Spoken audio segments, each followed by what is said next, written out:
You are listening to the IFH Podcast Network. For more amazing filmmaking and screenwriting podcasts, just go to ifhpodcastnetwork.com. Field training officers to be models of, poster boy. That's who we want as our FTOs, because we want to create more of them, not more drunken, jerks. Kind of watch my language here.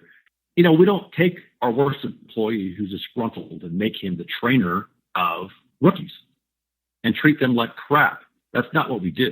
We want our people to succeed, not assist them in their failure. So just the whole notion, there was a show that I was asked to watch once, and I won't say the name because that's very popular. People love it, but I could not get past it. Hey everyone, thank you for joining me for another episode of the Dave Bullis Podcast. I first want to say thank you to user Gypsy, that's Gypsy with a J, for their review on iTunes, bringing us to a total of 10 reviews. So can I interest anyone in being number 11? Hint, hint, wink, wink.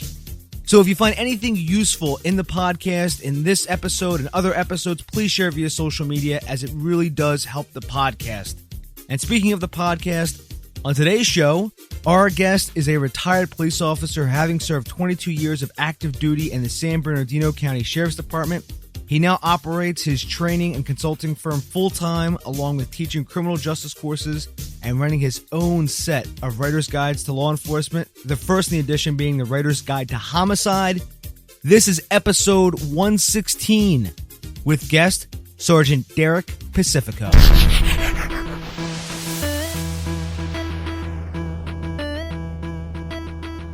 You're listening to the Dave Bullis Podcast. Hey everyone, thanks for joining me for another episode of the Dave Bullis Podcast. Joining me today is Sergeant Derek Pacifico. Sergeant Pacifico is now retired after serving 22 years of active duty in the San Bernardino County Sheriff's Department. He now operates his training and consulting firm full-time, along with teaching criminal justice courses and writing his own set of Writer's Guides book to law enforcement, the first in the edition being the Writer's Guide to Homicide. Sergeant Pacifico, thank you very much for joining us, sir. Well, thanks for having me. This is great. So, Sergeant Pacifico, we're very happy to have you here. Just to get started, I wanted to ask, usually I ask what got you into the film business, but for this episode, I have to ask, what exactly got you into the police force? What made you want to join the police department? Growing up around cops in the neighborhood, none of my family were police officers, but some of my neighbors were, and they were great people.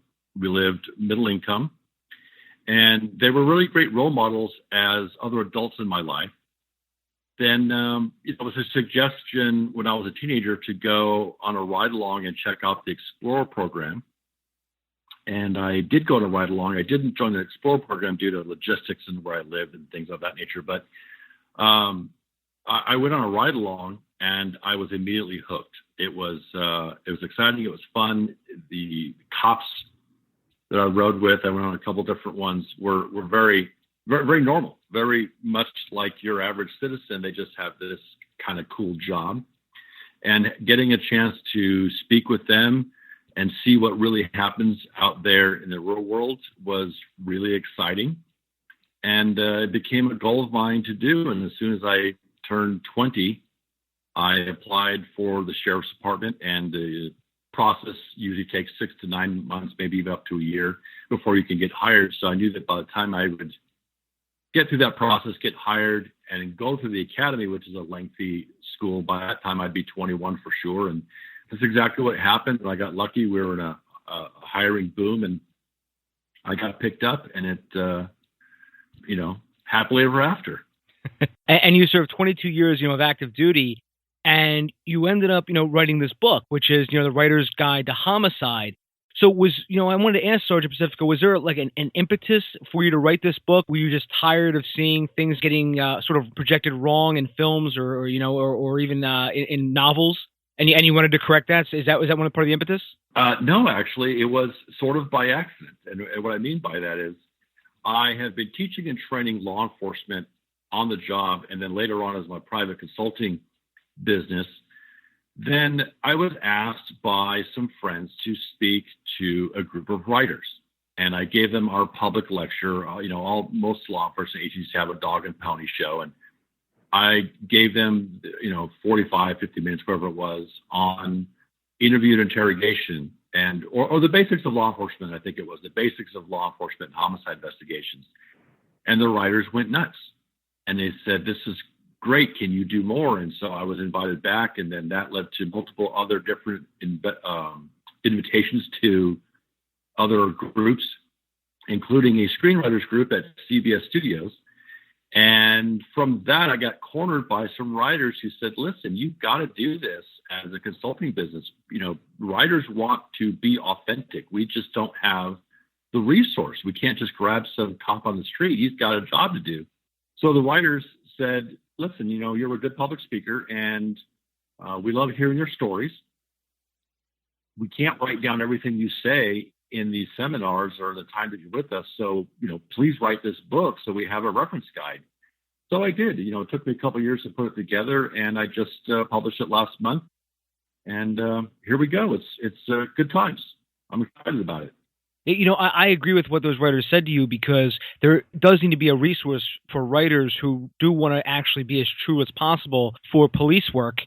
And that sort of leads me to my next question, which is, you know, what are some of the things that completely drive you nuts when you either read a novel or you watch a movie and you see that the police are doing things that they would never do, or they say things they would never say? You know, if you could, I mean, I know there's probably a million examples, but if you could, what are some of the best examples that you've seen where you have just said there is no way that would ever happen on a police force? Well, first of all, there's way too many people trampling around in crime scenes. It drives me crazy when I see all this activity. Now, I know on television, we got to make it pretty. We got to have some activity, but there's a way to do it that would be authentic without having 25 people walking around, eating, smoking, drinking, talking, and moving things around in a crime scene when it's supposed to be stagnant and left alone. So that there is part of it.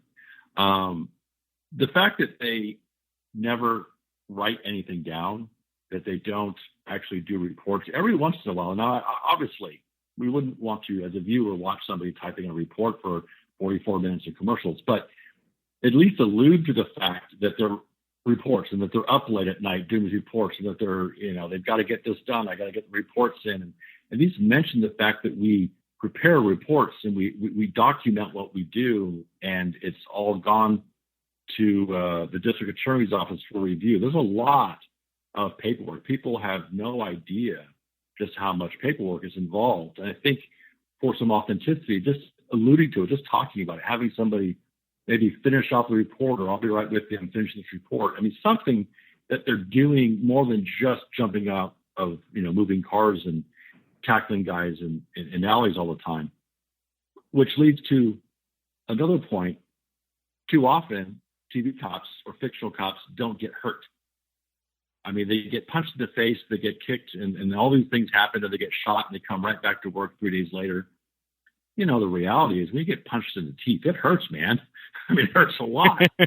And, you know, let's, you know, every once in a while I'll see a show where the guy maintains a bruise throughout the episode. I'm like, okay, well, there we go. A little authenticity. You can't get punched in the face a couple of times and not have a cut on your nose. So, you know, a little authenticity. The dialogue, you know, regionally it changes from New York to LA, and some it's just, you know, super duper cliche. We don't speak that way for the most part. It's just sometimes it's just so hokey. But there's, you know, and that's, you know, one of the reasons I do this as a consultant. I never dreamed of being a writer or entertainment consultant. It was never on the horizon at all. I was planning on in my retirement to continue to train law enforcement in actual law enforcement classes. But this has, I mean, I see the benefit to the authors who want to have a really strong skeleton of authenticity and then wrap their fiction around that so that the entire story then becomes believable. And I appreciate all my clients that I work with who really, really want to get it right on that part, because then their fiction, then it's good. If you stick within the realities of the real world, including physics, then your story has got to be more believable and more enjoyable and just seem more authentic. And I think that's what, you know, what makes my courses so popular is I'm giving them the insight. And in fact, when I'm teaching my writers, I have to tell them in the beginning, I will slip into saying you as the pronoun, referring to these writers as if they're the cops, because I teach this to real law enforcement. I just cut out a lot of the boring legalese stuff that they don't need and cut to the chase. So I teach this class to the writers as they were my cops who I was putting through the academy or through my specialized courses and training them in preparation for the job themselves. And I think they really appreciate that as well. Yeah, having that firsthand experience is irreplaceable. Because, a friend of mine, his dad was a cop, and I remember growing up, whenever a cop in a movie would fire a gun, he would always tell me, he goes, my God, he's like, every time an officer discharges his weapon, he goes, how much paperwork you have to fill out? He goes, and he also talked about jumping through glass was his big one. Because he would watch like Beverly Hills Cop, and he liked the movie, but he goes, man, he's like, Eddie Murphy never gets hurt. He goes, he gets thrown through glass, he gets done, and he's like, he never has a scratch on him. So it kind of reminds me of what you were just talking about. Oh, yeah. Now, the thing about Beverly Hills Cop is I don't think anyone ever intended for anyone to believe that this is how real cops work. So I enjoyed it. It's fun, and it's ridiculous. But it's Eddie Murphy. I mean, he's a comedian. So, you got to take a little bit there. But some of the other shows where I think one of the other things that gets me is they portray all cops on the station, or at least the hero cop tends to be this drunkard, haggard guy who is on the last limbs of his career. And then he's given this like special investigation or special task to perform. Or worse, we take this drunken people hater with a bad attitude and make him the field training officer. Goodness gracious. We don't take our worst employee who we're thinking about firing, who's on his, who's got one foot in the grave and one on a banana peel. We don't make him train new people. We look for our best guys. We want our FTOs, our field training officers, to be models of, poster boy. That's who we want as our FTOs, because we want to create more of them, not more drunken, jerks. Kind of watch my language here. We don't take our worst employee who's disgruntled and make him the trainer of rookies and treat them like crap. That's not what we do. We want our people to succeed, not assist them in their failure. So just the whole notion, there was a show that I was asked to watch once, and I won't say the name because that's very popular. People love it, but I could not get past 15 minutes of the opening series show because they've got this really, jerk FTO with this bright-eyed rookie, and he's just, trashing on him and telling him, all this bad stuff. I was like, never mind. You're just another cliche show because that's not what we do. I mean, can it happen? Yes, but that's not going to be the star of our department. That's not who we choose. And if we find out that's how our rookies are getting treated, we bounce our FTOs off the program because that's a special coveted position.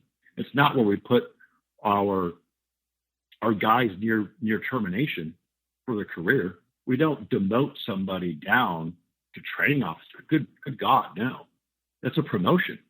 You know what I mean? So, think about your own business. Would you take your worst customer service person who you wish you could kick out the door? Would you put them in charge of the new hirees? Heck no. So no, absolutely not. So that kind of stuff. But I understand you need some drama, you need some conflict. But the real world has plenty of drama and conflict. We don't need to make the cop this, horrible creature that no one wants to root for. But I get it. Such a Pacifico, having, just said that, would you ever consider yourself maybe trying to writing a screenplay or, writing a novel and just, having, so that way you can have your take on it? I am in the process of actually both. A couple of different screenwriters have spoken to me and said I should write something. And I said, well, that's not what I'm doing. I'm here to consult with you. And, one of them convinced me, said, listen, you tell good stories. You know how to weave a story. You're funny in class. You can do this for 2 days on your 8 hours a day. Certainly you could probably weave a story together. So I put some stuff together and let let him read it, and he said it was pretty good, and we're working on it. So yeah, we'll see. I have the advantage over, of course, fiction writers who don't come from law enforcement to be able to take some real stories. I've already got kind of a plot line. I get to cheat, I've already got some plot lines built in. I just have to, spice them up a little bit or change them up to make them fit. So yeah, I'm working on that. That's not my first goal in this process. It's been to help writers, and I thoroughly enjoy consulting one-on-one with writers and listening to their stories and helping them with their next problem. A lot of times they come to me with the storyline of who the bad guy is and how he's gonna, what he's basically doing, theft, fraud, rape, robbery, homicide, whatever, and how they're going to catch him. But then they don't know how to get from here to there sometimes with what would happen to make it believable. And because of all my experience, when I give them some ideas, the excitement they get, like, oh my God, that's so great. I never would have known that. I never would have thought of that. Oh yeah, you just gave me a whole new avenue. I can travel this down, and this is perfect. Thank you so much. And that's fun. I mean, it's really exciting. And for me, it's easy because I know all the answers. And for the writers, they don't, they haven't lived it. I've never been an airline pilot. I could never write what a pilot does. I don't know anything about that. So I get it, that this is such an advantage for me to be able to speak with them and give them some insight and some ideas and what would happen with the fingerprints and why we wouldn't get those and how we wouldn't find the guy. And because on TV, sometimes it's too magical, it's too quick. And then I tell them, no, really, it takes a lot more to it than that. So they're excited, especially novelists, because their story doesn't require it to be done so quickly. Therefore, they like all the detail that they can add in. And it's in the detail of the law, oftentimes, it creates the drama in the real world that they can use also. That knowledge of the law and the court system and how warrants get quashed or fought and these different things that give them, without creating ridiculous characters to cause, a foil, they've got the law there to be the impediment. And so it just gives them all kinds of options that they wouldn't normally have. So, Sergeant Pacifico, one of the questions that actually came in, I might as well just ask right now, since we're talking about your procedures and everything and Sure. TV shows, was what do writers, I'm going to change up just how this is worded, but what do writers mostly get wrong about serial killers? And I think the person was asking about that question because serial killers seem to be something that, is pretty popular, with Dexter and, a couple other shows out there. That seems to be a True Detective. So I think that seems to be a sort of a theme. So is there anything you could comment on about, what writers get wrong about serial killers? Well, number one, thank God there aren't that many. There really aren't. And they're also not as often. Serial killers don't exist in the great number that are portrayed on television and in the books. And I understand the draw to it because it's a big mystery and it's a big case and it's really heroic to solve it. The thing about serial killers is oftentimes they don't even know they are one. Sometimes they're just doing what they do, and then it becomes this idea that I'm going to keep doing it. I think, I don't watch a lot of these shows, so sometimes it's hard for me to compare what they're talking about to the real world. What I know from real serial killers is the scary part is they look just like everybody else. They're not monsters. And if anyone studied these, and lots of people, lots of writers have studied this more than I have, actually, quite frankly, because we don't, on the average day, on the average year, in the average career, have a serial killer. And they're not all fantastic. And I'll tell you a story of one from my department's history that was right before I came into the bureau. As I was coming into Homicide, they were tidying up this case. But this guy had been taking prostitutes from truck stops and taking them with him in the truck when he would leave, and then he would later kill them, maybe a couple of counties north or south of where he was going. And he continued to do this up and down California. The problem was no one was actually missing this person. These people were already runaways. They weren't keeping with an address. They weren't keeping with friends. Even if the other locals, said, "Hey, where has she been lately?" There's no way to contact her, and they just kind of disappeared. And without them being reported, what we were finding was as a state with multiple counties very distanced apart, bodies were being recovered as Jane Doe's because there was no identification and there was no connection to any of them. They weren't posed. They weren't put in a certain way. They may have been all killed in the same general manner, but there wasn't this specific taunting pattern to what was going on. With that came the revelation of the case was the suspect wanted this to end. Nobody was chasing it. There was no serial killer task force. No one knew it was happening.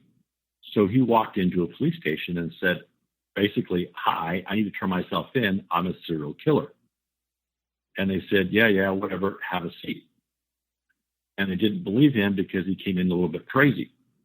Or actually, he came in very normal, and they thought he was a little crazy normal. I'm not exactly sure what they thought. He walked out of the station, went and got a severed breast that he had been keeping with him and brought it to another police station. He went across the street to the sheriff's department and said, "Hi, listen, I've been killing these people, and I need to stop." And here's proof that he pulls out this severed breast and puts it on the countertop. And that's how we got involved in this. That's how all law enforcement that had a case got involved and then knew it was a serial case. So some of the serial cases that are out there are maybe still even unknown, and we don't even know that they are serial. But moreover than not, they're not fantastic theatrical beings that they are portrayed on television. But much of what happens in the real world in law enforcement is oftentimes kind of mundane, and it wouldn't make good fiction. It wouldn't make good television. So we do have to spice it up a little bit, and I get that. But thankfully, to summarize all of that, really, there aren't as many serial killers in the real world as there are in the fictional world, thank goodness. I concur on that one. Thank God there aren't as many serial killers in movies and such. When you were telling that story, it kind of reminded me of that movie Seven. I don't know if you've ever seen that movie, but that's where the person, Kevin Spacey's character, actually walks into the police station and says, "I'm the serial killer you're after." And there's always sort of that. I've read one or two books on why criminals do what they do, and one of them was by a psychologist who said a lot of times they do that is because they want credit for what they've actually done. Oh yeah. Well, it's still a look at me. There's a lot of things going on there, and see, this is sort of the problem with law enforcement, not fiction, but real law enforcement. I have a master's degree in criminal justice, and one of the last things I wrote in my class was, having done all that we've done, having all the discussions we've had over the last 2 years, with all the papers we've written, with all the research we've done, we actually don't know shit. And I say that in that you can try and put some methodology to people, and there is some psychology that can be used, and I do believe in that, and I use psychology a lot in interview and interrogation. And so I don't want to sound like I'm two-faced when I say this, but overall, it's this why crime happens is too broad a question that people are trying to solve with one answer, and that is unanswerable.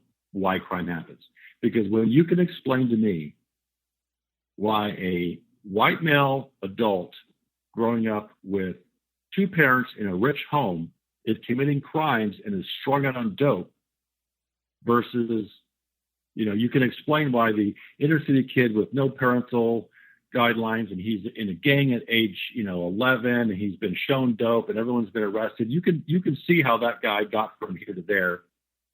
You don't have to agree with his life's choices, but you can understand. But when you take all of the other socioeconomic things out of it and say, why does the middle income teenager wind up being a burglarizing drug addict when there's no good reason in all of the socioeconomic answers? They're rich, white, and free in America. You want to take away all the other crap and say, why is that person doing it? If you can explain that, then you got something. And that's what I mean by that. It's too, you have to ask, why does that guy commit crime? Why does that girl do that? Why is that man molesting the kids? Why do people molest children? Why do certain guys rape? It's not, you can't paint it with that broad a brush. And I think that's where a lot of people make the mistake in law enforcement, is trying to apply a generalistic answer to a real specific problem. The reason that crime is happening in your community may be completely different as to why it's happening in just the city right next door, and why the crime is so different. You have to look at what's going on there, or what's going on with that guy and that woman and that person, because you cannot solve crime with one answer. And that's where it's difficult when psychologists or sociologists try and say, well, crime happens for this reason. Well, okay. Sorta, yeah, but not specifically. I don't know if that makes any sense or not. Oh, that makes perfect sense. I actually had a couple aha moments. We were discussing that, because that is such a great way to put it, because you're right. Everything is different. Every serial killer is different. I'm sure every criminal is different as to why they've done what they've done. And, you can't make those assumptions, that painting with that same brush, like you said, because everything is different, and it's not just one answer. And I think that's also too, a lot of times writers, I think they sometimes are looking, I don't want to say for the easiest answer, but I want to say the simplest answer. And I think what sometimes they do is they say things like, well, he, maybe he was molested as a kid and he became a serial killer as sort of like this weird psychological manifestation of it. I was just at a writers' conference, and the speaker actually brought that up, and he calls that the American movie. And he said, for some reason, American writers, and he was an American too, but he said, American writers, we love to sort of pinpoint things on childhood as reasons we do things in adulthood. He said, if somebody gets molested as a kid, it somehow gives them a pass to become a serial killer in adulthood. He's like, I don't understand that correlation, if you know what I mean. I do. And yeah, there's a lot. It's funny because we joke about that. We joke about that inside the department. That is the joke, that, oh, well, let's see what's his excuse from childhood that's going to tell us why he, committed 15 burglaries instead of going to school as a senior. It is, you're right. I would say that, and I don't read these kinds of books oftentimes because the characters, as you were starting to describe, basically are thin. There's no depth to the character, and it's, oh, well, yeah, it's another guy that has the same old problem. It's the same old problem, going to be solved the same old way. And so for some, depending on what they're writing, it does become mundane or cliche in that system. There's not a whole lot of creativity there. The other thing that I think that writers miss is the normalcy of most suspects. And I guess we all want them to be fangle-toothed monsters. But if you want to know what a suspect looks like, your average suspect, hold up a mirror.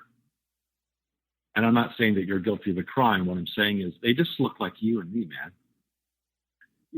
I worked homicide for 6 years, almost 200 cases of officer-involved shootings, murders, multiple murders.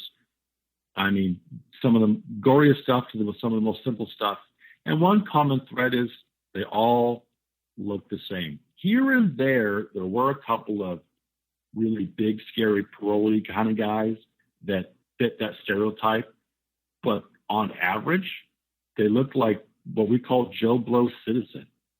Your average dude that if he came up to your service window and asked to do whatever you do, you wouldn't freak out and call 911. You'd go, okay, sir, here you go. And so that's actually almost scarier to me, that Jeffrey Dahmer, if you remember who he was, everybody said he was a great neighbor. And he probably was. He mowed his lawn and swept his driveway and, pet his dogs, So that's actually the scary part.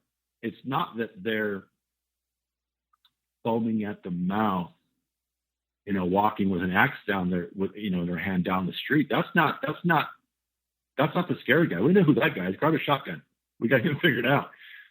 It's the guy that comes to buy paint from you that you don't realize is killing 3 people a week or what have you, or is involved in great treachery.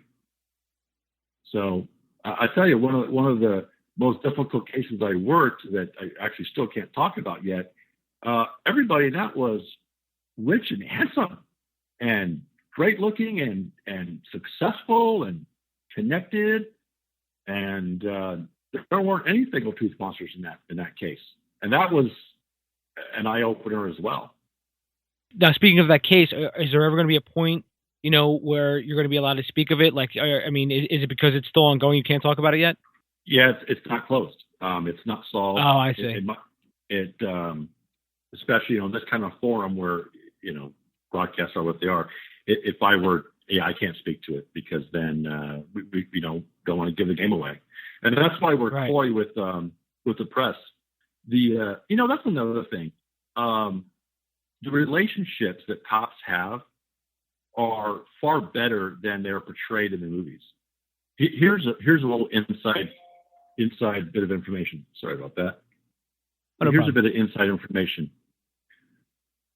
Cops actually get along with each other 9 out of 10 times, or 99 out of 100. Like any organization, there's going to be people who don't like each other and have their personality conflicts for whatever reason. But the cops like the firefighters. We know each other. We do fundraisers together. We work on kids programs together. Cops and firefighters aren't strangers to each other, nor is the district attorney or attorneys general or whatever the prosecutorial office is, whoever the prosecuting attorney is, they're not our enemy either. They're our friends. In the real world, the DA is hanging out at the cop shop a lot and vice versa. We're over there, they're over at our place, depending on what's going on. And we're not in fights with them. In fact, they're sometimes our best friends. And I mean, you want to talk about relationships. We've got music bands, everybody's got some other gig. People play music and get together, made up of DAs, public defenders, cops, and firefighters. I mean, it's not this antagonistic world where only the 3 cops who are your star of your show or the primary protagonist of your book, they're not the only A, nice, likable people, or B, smart people in the department. Which kind of brings me to the next point, which is, like I said, cops get along, but we also know each other. What I think is funny to cops is when you've got Detective, Jones showing up at a crime scene and all of the patrol officers are acting like they don't know who he is. And he doesn't give them the time of day. Well, what do you think Detective Jones worked before he became Detective Jones? He was Officer Jones. He was working with that guy over there 3 weeks ago before he made detective. So how does he not know who he is now? You know what I mean? You show up at a crime scene, you say, hey, Bob, hey, Bill, hey, Fred. I mean, that's the real world. We go, hey, buddy, how's it going? How's the wife and kids? Hey, we playing poker next Saturday? These street cops are not dolts and, stupid people just to go get us coffee. It's the best of the patrol cops who make detectives. And the detectives know the patrol cops. We're training them. We're mentoring them. We're working with them. If it's not for the patrol cop in his daily beat work, detectives are not successful. You have to go to your patrol cops to go, hey, I'm looking for, little Johnny, whatever. Oh, yeah, he lives over on 3rd Avenue. Cool. Because the detective starts to get further away from the everyday street, urchin. And we rely on our street cops. So this distance that I see in TV shows in particular, where the detective shows up and everybody almost, salutes him and doesn't know him and kind of acts like he's nobody. is really off the mark by a lot. We know each other. It's a big family. And I mean, you probably can think now as you look at television and newscasts and see, you know, cops at funerals and these things where they're all together and crying and hugging. I mean, those are the sad days, but I mean, we're all together like that all the time. So why don't we portray that in our fiction? That the sergeant, you know, might have been a senior deputy to me. He may have been the senior. He may be my FTO. Oftentimes, you know, the commanding officer, he was at some point a sergeant to that younger guy who's now the sergeant. They all know each other. Maybe New York's different. You get bounced around 30,000 cops. Okay, I get that. But, you know, show some familiarity. Show the friendships. You don't have to spend minutes on it. Spend seconds. Hey, Bill, how's it going? Hey, good detective. Hey, good Joe. Oh, sorry, detective. You know, whatever you want to do to show that these people know each other and they respect each other. They're not afraid of each other. Does that make sense? Yeah, I think that makes perfect sense. And yeah, and I think that is, you know, that's such a great point, because, you know, that's why I wanted to ask, you know, what are some of the things that drove you nuts that writers do? And you know, it's things like that. It's, you know, it's, even though, you know, some writers might just brush that off, but I think it is important to show that, you know, not all these cops are, you know one or two people, and they obviously have to know the same people on their floor or right by their desk or what have you. And you know, I think one of the only cop shows that I can think of that showed that correctly was probably The Wire. I don't know if you ever saw The Wire, but I thought that did a very good job of seeming like, you know, it was a living, breathing, you know, precinct. And they all knew each other, and, you know, they all, you know, would be, you know, sometimes they get demoted, promoted, all that stuff. Have you ever seen The Wire, Sergeant Pacifico? No, I haven't. And I knew I need to, because you must be the umpteenth person who has said that, and it makes me want to watch it. And I believe you, because I've heard that from other people, that it is that authentic, in that you do feel like you're part of this group. That's not a bunch of strangers in a building. That's actually a group of people who know each other. NYPD Blue is a little bit like that. They were pretty good at showing the connection of the friendships between the different areas, and sometimes not getting along. I like that show way back in the day. I know I'm dating myself. That goes way back for some of the younger writers. We'll have to look that up. But Dennis Franz was the main character that stayed throughout the entire series. That was pretty good. But no, I have not seen The Wire. I think one of the best movies for authenticity, and I always give, you know, you got to give some allowance to, you got to make a movie, or you got to get a TV show done in 44 minutes of commercials, and I get that. But End of Watch, the way those boys wore their uniforms, interacted with each other, and the personality stuff, I was rolling on the floor laughing at this. Have you seen this movie? Oh yeah, absolutely. Do you recall the scene where they're in the car, and the entire scene is just, well, there's one part is just about the fact that one guy reorganizes or disorganizes the files in the car that are up in the visor, and they start bantering. They start bickering about the fact that you messed up my file system. That was hilarious to me, because that's the stuff that happens in the police car. You are married to this guy or gal for, you know, 8, 10, 12 hours a day, depending on your shift type. You might go home to your spouse and be there for 8, maybe 10 hours, but you're asleep for 6 or 8 of those. So you spend the majority of your time with this other person that's been assigned to you. And even though you might get along, there's that stuff. There's that interaction. And what I liked about End of Watch is how they actually work their environment. And it was interesting. I picked up on lots of little things that I don't know if normal viewers would see. I had to actually go do some research because I was fascinated. What I found out is those actors, I guess, rode for like 8 weeks, 12 weeks, a couple of months nightly with the LAPD, and watched how these guys wore their uniform. And there's these little idiosyncrasies that happen when you wear like a bulletproof vest and you sit down. It crunches on your belt. You got to shift your belt, and you stand up and you got to pull it down because it hooks on your neck. And then the t-shirt gets caught, so you pull the t-shirt up, you pull the pants down. all this stuff that was happening, I thought, this is great. They've got all the entire essence of the show. They got dirty, they got bloody. I thought it was really good. I mean, I give way to some of the ridiculousness of, it is a fiction movie. You've got to make it sensational, otherwise you can't sell popcorn and soda. But the realism of that I thought was great.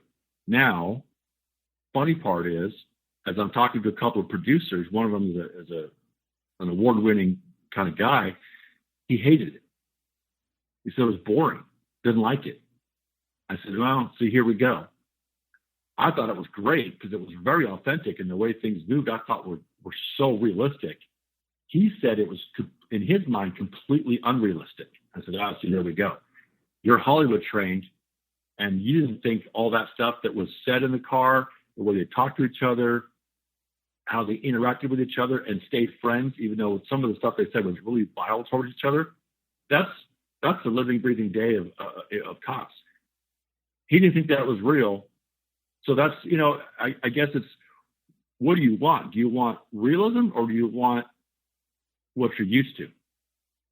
So I don't know, but I think there's a shift going towards realism and authenticity, because these writers literally begged me to do this class. I mean, the first class I did with them didn't even have a name. Now it's called the Writers Homicide School. And I have this 2-day seminar that I put on, and I'm kind of moving it around the country here and there. And I give them 2 days of intro to law enforcement, how cops get hired, promoted into homicide, the characteristics of a homicide detective. I go over crime scene things. I go over interview and interrogation, and I knock it out in a 2-day seminar, and they love it. And half of what they really like is watching me, a former cop, with my mannerisms and how I hold a weapon and how I do things, because they get to see how it's really supposed to be done. And I'm being told, I don't know, you can correct me if I'm wrong, but I think the industry is sort of moving towards a more authentic, realistic type portrayal, as opposed to the, Starsky and Hutch, Miami Vice, really off the wall kind of portrayal of cops. Yeah, I agree with that. I think it is going to more of a realistic place. I think moviegoers have seen too much of the scene where it's it's like the partners in the commissioner's office, and the commissioners go, the police chief and the police chief saying, I got the commissioner and the mayor up my ass. Give me your guns and your badges. I think they've seen that scene so many times that they're looking for something more, if you know what I mean. Oh, absolutely. And I talk about that. I write about that in my book, and I talk about that in my seminars. A demotion is a huge life-altering event for the entire department. To demote somebody from rank requires, that's a gross misconduct. And to get demoted and keep your job is a very thin line, because if someone's done something so bad they're going to get demoted, there's a great chance they did something so bad they could get fired for it, if not prosecuted, depending on the circumstances. I mean, obviously you've got crimes in administration. Demoting is an administrative punitive, punitive thing for some sort of violation. But to go down a rank, first of all, it just doesn't happen at the whim of some pissed off chief or captain screaming at you in the office over his cigar. There's a full review board, and there's lawyers involved, and it takes weeks. And, obviously that's boring. But you're right. That is so far from the truth. And if a guy does get demoted, and it's a large department, because if it's a small department, he's probably getting fired. He's not getting, what are you going to do with him? But on a large department, he's getting put out to pasture somewhere. Go hide.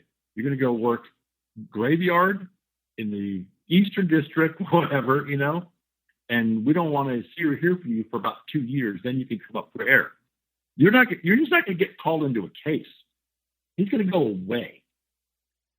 So when, Merton rigs get busted down to traffic cop, and then they go out there, diffusing bombs, it's like, all right, whatever. Fun times, I love Merton rigs, but, you take it for what it is. This is a popcorn movie. It's not a movie about real valor. It's a popcorn movie. And Lethal Weapon was the other movie I was going to ask you about, because I know we mentioned Beverly Hills Cops, but you just mentioned Lethal Weapon. So I want to, because those are the sort of like the two most, famous cop movies. I mean, at least from the 90s. And, I guess from the now, it probably, from this time, it'd be no end of watch, and would, now with everything becoming episodic, everything is sort of moving away from films. And, now, like like I keep hearing over and over again, the best writers want to all write for TV. They want to write things like The Wire and, stuff like, True Detective Season 1 and stuff like that. And just, and then other shows like, that I haven't watched The Americans, but I hear that's phenomenal, and stuff like Game of Thrones. But I'm just saying that, that's where sort of like everything's becoming episodic. I know all those writers want to write for TV now. Sergeant Pacifico, this has been a great discussion with you. And I just wanted to ask, one more question, and that is, in closing, is there anything we didn't talk about that maybe you wanted to talk about, or is there any sort of anything else you wanted to add to sort of put a period at the end of this whole conversation? Well, personally, I mean, I would love everybody to know about my website, which is derekpacifico.com, and that the Writer's Guide to Homicide is out there available on Amazon and all platforms and all devices. And that I'm available for private consulting. And when I say private and confidential, I don't share your stories or ideas with anybody else. Which, when you call me, we talk. That's your story that's kept between you and I. And that I love to help writers write it right. Let's be authentic and get it done. I've enjoyed my time with you. This has been great. I really appreciate it. I appreciate coming on your show and the opportunity to speak to your audience, and hopefully they learn something, and hopefully if they're interested in writing a novel or a screenplay, they'll look me up and we can work together. Well, Sergeant Pacifico, I want to say thank you very much for coming on. Everyone, I will link to all of Sergeant Pacifico's social media sites, website, and his book, which is The Writer's Guide to Homicide. I'm going to link all of that in the show notes, which you can find at davebullis.com. Twitter, it's at Dave_Bullis. Sergeant Pacifico, thank you very much for coming on, sir, and I wish you the best of luck with everything. Thanks. I really appreciate it. Oh, my pleasure, sir. Take care. You too. Bye-bye. Bye-bye. Find Dave at davebullis.com. Please make sure to subscribe and share the podcast.